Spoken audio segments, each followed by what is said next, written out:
अजित पवार गटाच्या राष्ट्रवादीचे पदाधिकारी राजेंद्र हगवणे यांची सून वैष्णवी हगवणे हिने राहत्या घरामध्ये आत्महत्या केली होती आणि या घटनेनंतर संपूर्ण महाराष्ट्रात खळबळ उडाली।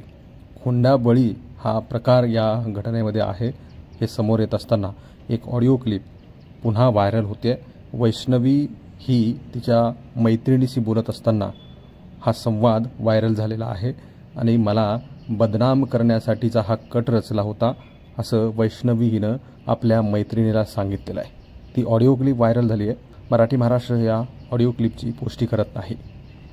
मला म्हणते आहे पिंकी ताई की म्हणे तुझ्या आता इकडे सगळीकडे तुझी बदनामी करते, तू केलं जे नाही केलं ते सगळं सांगते म्हणली आत्तापर्यंत घरी, म्हणजे कुठे इकडे वाकडला म्हणे तुझ्या सगळ्या मैत्रिणींना सांगते की तू कसली घाणेरडी, एखाद्याच्या घराचं वाटोळ करते, माझ्या म्हणजे शशांकसोबत पण कधी लॉयल नव्हतीस तू, असं तसं म्हणे तू फालतू आहे, तू घाणेरडी आहे आणि घाण शिव्या द्यायला लागली, पप्पांना काही पण बोलायला लागली, मम्मीला काही पण बोलायला लागली, नुसतं अगं लय गं काय सांगू तुला, मगाशी पप्पा आणि मम्मी बसले होते म्हणून मला काही बोलता आलं नाही तुझ्याशी। दाजी बघत होते मला मारताना आणि त्यानंतर त्यांनी पण माझ्यावर हात उचलला आणि हे त्यांनाही खरं वाटलेलं आहे।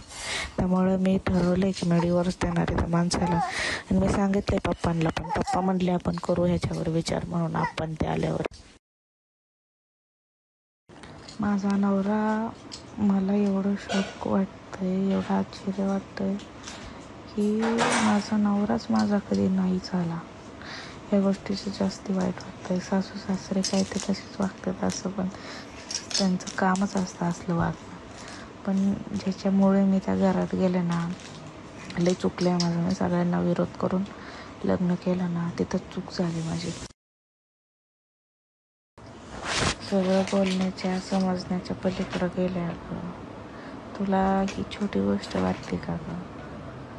हे ना मीही माझ्या आयुष्यात कधी इमॅजिन पण नव्हतं केलं आणि ती इतकी घाण बोलली आहे ना, मला शिव्या शाप दिले का अक्षरशः त्या माणसांनी, मी विचारच नाही करू शकत तिथं जायचं।